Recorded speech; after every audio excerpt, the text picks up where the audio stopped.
Everyone, and this week's About Your Retirement.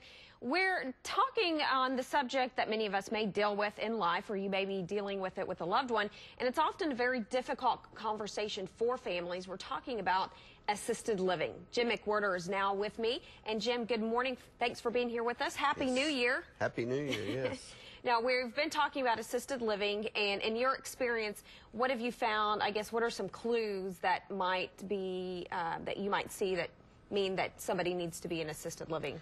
Well, Jennifer, you know, recently we've talked about two different groups of people that seek assisted living. And the first group are those that are planners, and they want to be involved in the decision of where they live. They don't want to burden their families if their health declines very quickly. The other group of people are those who do not consider that, and loved ones have a big job in recognizing some of those signs. And the most common signs are when you pull up in front of your elder parent's house. If you're used to seeing it neat and tidy in the yard and all, and it's not anymore. You go inside the house and it's not neat and tidy. Things are out of place.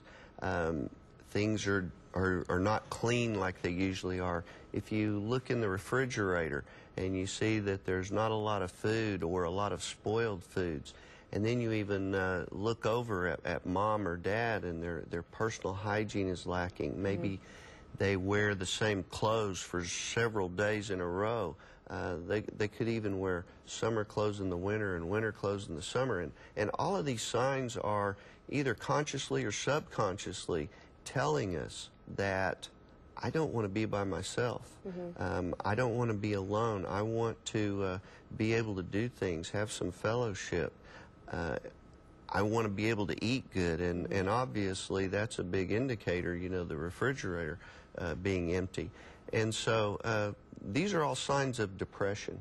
And so they're telling us that they want some security of knowing they're not alone, and they want some security of knowing that if they do get scared because their health may be declining, that they've got some nursing assistance available if and when they need it. Yeah, they have to be ready to. I just had a conversation with my grandmother about this last night.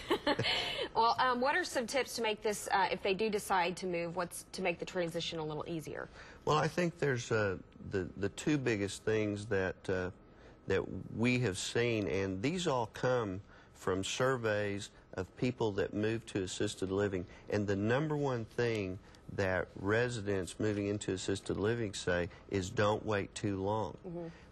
Make your move while you can still enjoy a certain quality of life, and so that you can get established in your new home, in a new community. And then the second biggest tip is when you're actually doing your research and you're visiting assisted living communities.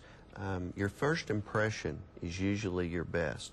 When you walk into a building, does it feel homey? Does it feel like family when you are touring and you see residents and talk to them and you meet staff members?